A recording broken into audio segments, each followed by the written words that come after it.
La soif de vengeance de Yang Kai. Yang Kai est au bord du précipice. Blessé, trahi, il est consumé par une soif de vengeance. Ses ennemis l'encerclent, mais son esprit reste inflexible. Il ne se rendra pas. Il doit venger ses frères d'armes. Son regard est dur, glacial. La puissance de Yang Kai est colossale. Il se bat avec la fureur d'un lion. Chaque coup est une danse macabre. Chaque mouvement est calculé pour punir. La pitié n'a pas sa place dans son cœur. Malgré sa puissance, Yang Kai est seul. Ses ennemis sont légion. Ils sont prêts à tout pour l'anéantir. Mais Yang Kai possède un atout, sa détermination. Il est prêt à tout pour survivre. Le destin de Yang Kai est incertain. La bataille est loin d'être terminée. Mais une chose est certaine, il se battra jusqu'à son dernier souffle. Le dilemme de Zimo. Zimo est déchirée. Elle est tiraillée entre son devoir et les élans de son cœur. D'un côté, elle est liée par d'anciens serments, des pactes ancestraux.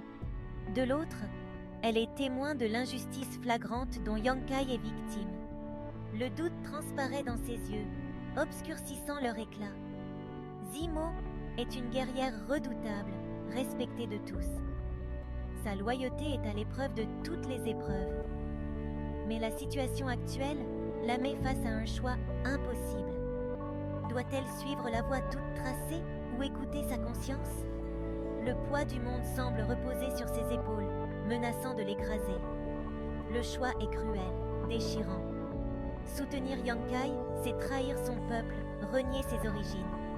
Rester loyal à son clan, c'est condamner un innocent, un homme bon. Le temps presse, inexorable, et Zimo doit prendre une décision. De son choix dépendra le destin de nombreuses vies, y compris la sienne. Choc des titans. La bataille fait rage, implacable. L'énergie spirituelle crépite dans l'air, chargeant l'atmosphère d'une puissance brute. Des guerriers s'affrontent dans un ballet mortel, une danse macabre. Yang Kai, au cœur de la mêlée, est un tourbillon de fureur, un ouragan de violence. Face à lui se dresse un ennemi redoutable, un maître du sabre à l'aura glaciale, impassible.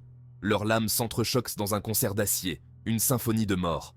Chaque échange est fulgurant, trop rapide pour l'œil nu. Autour d'eux, le chaos règne en maître. Des cris de guerre déchirent par l'air, mêlés au choc sourd des armes qui s'entrechoquent, créant une cacophonie assourdissante. La terre tremble sous les pieds des combattants, secouée par la violence des affrontements.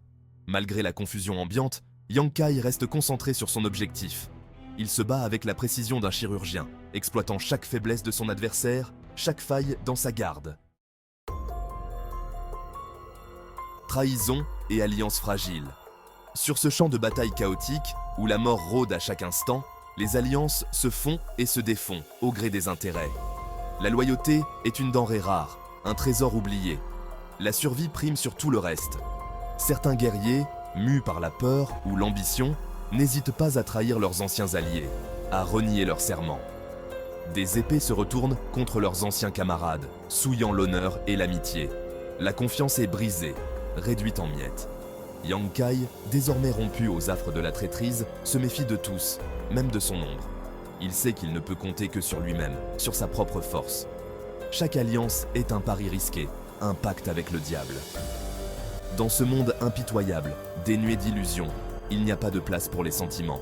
Seuls les forts survivent, et Yang Kai est bien décidé à être du côté des vainqueurs, quoi qu'il en coûte.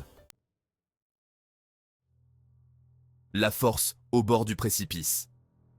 Yang Kai puise dans ses dernières réserves, s'accrochant à la vie avec la ténacité d'un damné. Son corps est brisé, martyrisé, mais son esprit demeure indomptable, un roc inébranlable. Il est au bord du gouffre, un pas le séparant de l'abîme. La puissance qui l'habite est incommensurable, quasi incontrôlable. Il sent la limite approcher, le point de non-retour, là où l'homme se perd dans la bête. S'il va trop loin, il risque de se perdre à jamais, de sombrer dans les ténèbres.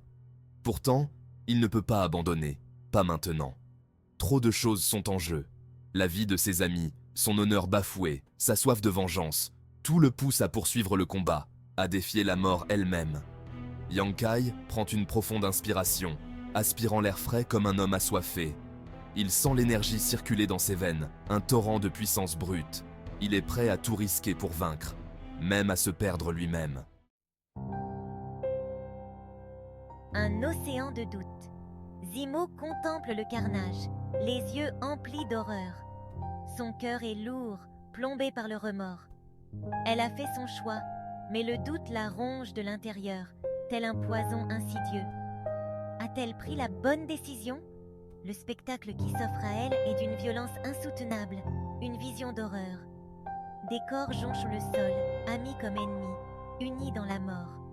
Le sang coule à flot, formant des rivières rouges sang sur la terre désolée. Zimo est tiraillée entre le soulagement et le remords. Elle a sauvé Yankai, mais à quel prix? Combien de vies ont été sacrifiées sur l'autel de son choix? Le poids de ses actes la hante, menace de la faire sombrer. Elle sait qu'elle devra vivre avec les conséquences de ses décisions, porter ce fardeau jusqu'à son dernier souffle. Le doute la suivra comme une ombre, un rappel constant du prix de la loyauté. L'aube d'une nouvelle bataille. Le soleil se lève lentement sur un champ de bataille silencieux. La fumée monte des ruines, témoignant de l'horreur de la nuit. Yankai est vivant, blessé, mais vivant. De nouveaux ennemis se profilent à l'horizon. Zimo se tient à ses côtés. Ils ont un but commun, survivre. L'aube d'une nouvelle bataille se lève.